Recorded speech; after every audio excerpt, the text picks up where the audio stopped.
Vous écoutez le 6-9, Eva Soto. L'agence juive pourrait fermer ses bureaux à Moscou, ou plus exactement y être obligée par la Russie. Jacques Benilouche, bonjour. Bonjour Eva. Vous êtes journaliste israélien indépendant et directeur de publication de l'excellent site Temps et Contretemps pour tout comprendre de l'actualité en Israël. Alors, le 19 août doit se tenir à Moscou le procès autour du statut de l'agence juive. Jacques Benilouche, vous y croyez, vous, à la fermeture des bureaux de l'agence juive à Moscou ou pas ?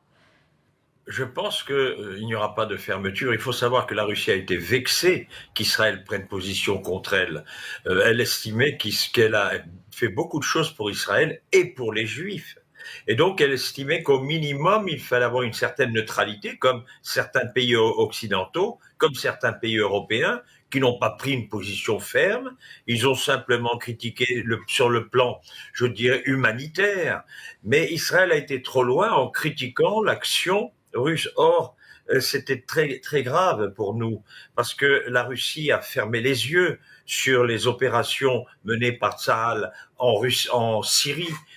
Tsahal a le ciel complètement dégagé pour son aviation. Il circule, il bombarde les convois du Hezbollah, il bombarde les bases iraniennes et sans que la Russie intervienne, alors qu'elle a des bases russes à portée de main et qu'elle peut effectivement tirer sur les avions israéliens.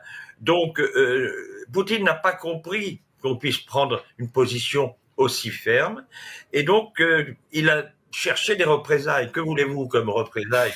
Il ne va pas bombarder Israël, il ne va certainement pas bombarder et tirer sur les avions au-dessus du ciel syrien. Ça serait un casus belli, et puis même il n'en a pas l'envie, il n'est pas du tout de ce point de vue-là face à Israël, il a une certaine je dirais modération.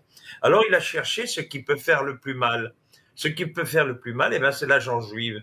L'agence juive s'occupe de faire venir des Juifs en Israël. Israël a besoin de l'immigration.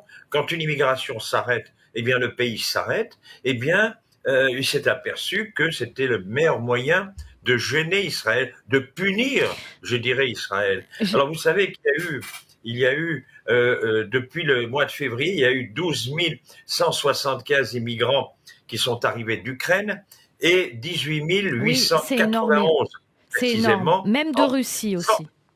De Russie, sans compter qu'il y a à peu près, on a estimé, 34 000 Russes qui sont venus avec un passeport de touriste.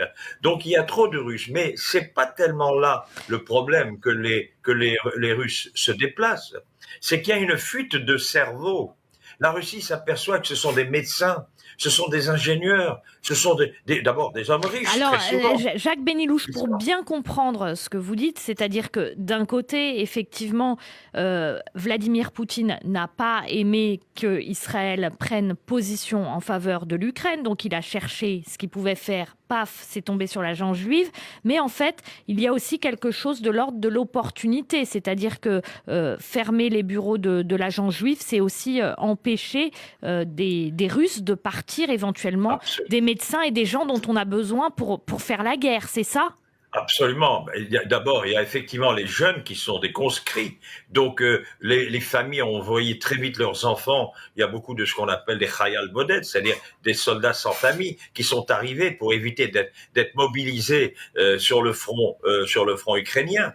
Donc ça pose des problèmes. Et surtout aussi, ça crée des problèmes sur le plan intérieur. Tous les cerveaux s'en vont. Mais... Or, la Russie ne peut pas se permettre de perdre ses cerveaux, d'avoir investi des années pour des gens qui ensuite partent en Israël. Alors, c'est effectivement punir Israël que d'interdire à ces gens-là de venir en Israël. Jacques Benilouche, j'aimerais juste revenir sur quelque chose. Vladimir Poutine n'a pas compris qu'Israël soutienne l'Ukraine. Vladimir Poutine n'a peut-être pas non plus la même culture démocratique qu'un pays comme Israël.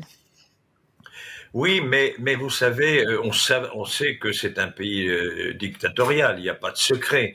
Mais on le sait avant, donc les relations avec la Russie ont été très sereines. Israël a pu faire ce qu'il voulait.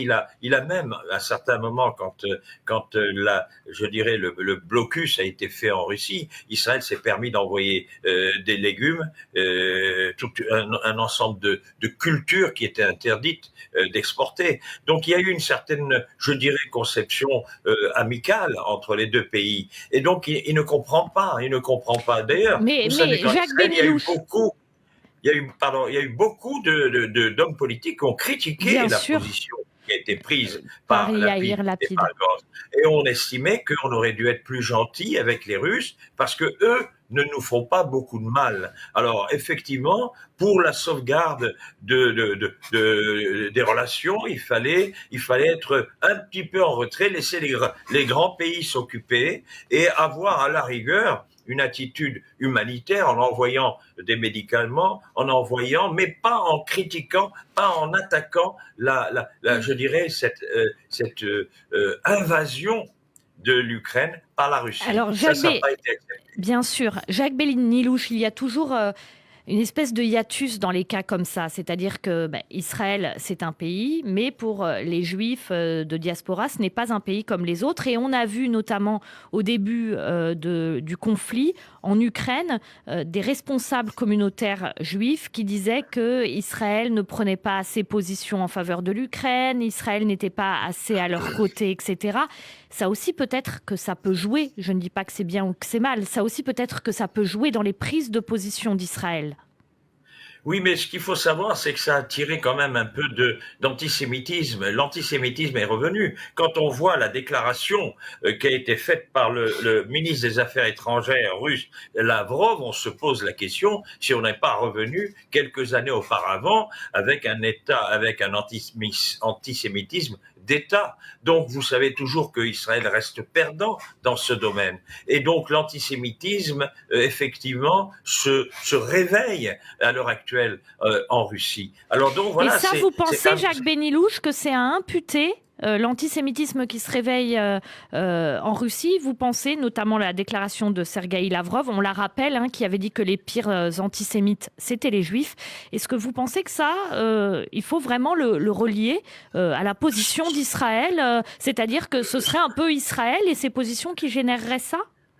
sans aucun doute. Chaque fois qu'Israël prend une position qui n'est pas conforme à la politique russe, l'antisémitisme renaît. Et c'est pour ça que nous devons être un petit peu en retrait.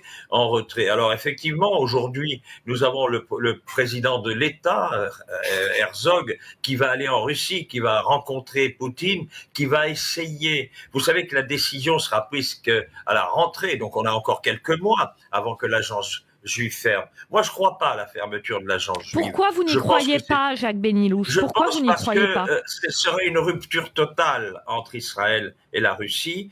Et malgré tout, la Russie n'est pas prête à rompre avec Israël. Non pas qu'il y ait des intérêts, mais il y a des intérêts psychologiques et la Russie a besoin encore d'un allié en Europe.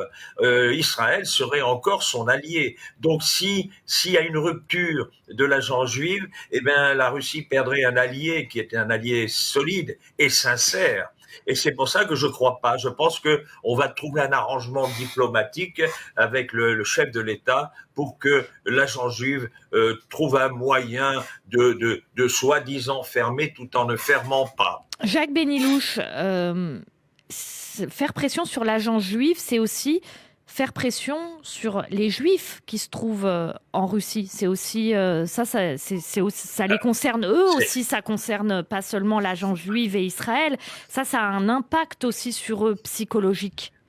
Absolument. D'abord, ils vont se sentir enfermés. Vous savez, le juif, ça a été le cas dans les pays d'Afrique du Nord. Dès l'instant où le juif s'est senti enfermé, croyant qu'il ne pouvait plus sortir, alors il avait la liberté totale de sortir, eh bien, ce que faisaient les Juifs, ils quittaient le pays. Eh bien, c'est le cas un petit peu en Russie. Dès l'instant où on se sent enfermé, dès l'instant où on se sent interdit interdit de sortir. Alors, eh bien, à partir de là, on commence à avoir peur. Et ceux qui n'avaient pas envie de quitter le pays commencent à réfléchir et à vouloir quitter le pays. Donc, c'est psychologique chez le juif. Le juif n'aime pas être enfermé. Le juif n'aime pas être bloqué. Le juif a peur qu'un beau jour, on l'empêche de circuler. Alors, c'est pour ça que fermer l'agence juive est un signe assez négatif pour les juifs. Et ils vont être forcés, certains, peut-être pas forcément de passer par l'agence juive. Rien ne les empêchera d'aller à l'étranger en passant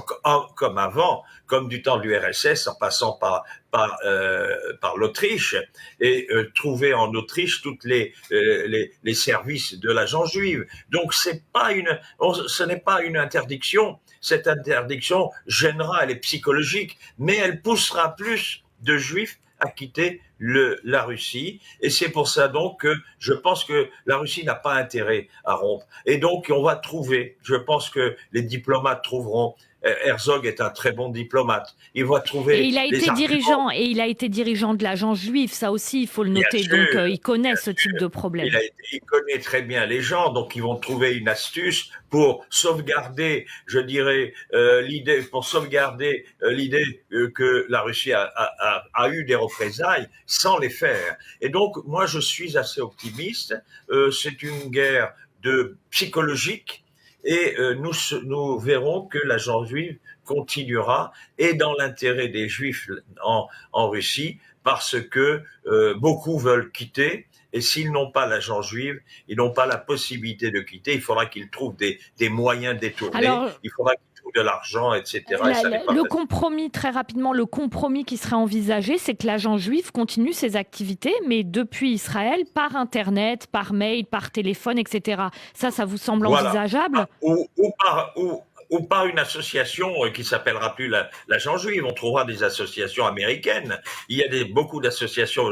C'est comme en Tunisie. En Tunisie, on n'avait pas l'agence juive, mais on avait des associations qui faisaient fonction d'agence juive, étant donné que l'agence juive était interdite en Tunisie et au Maroc à l'époque aussi. Donc on a créé, il y avait des associations américaines, le IAS d'ailleurs pour ne pas les nommer, qui elles faisaient fonction d'agence juive. Et les gens qui professaient dans cette association, c'était des envoyés de l'agence juive déguisés avec un passeport effectivement étranger. Merci beaucoup Jacques Benilouche d'avoir été avec nous ce matin en direct sur Radio J. Vous êtes journaliste indépendant israélien et directeur de l'excellent site internet Temps et Contretemps avec des analyses qui permettent de tout comprendre sur Israël et sa politique. Merci.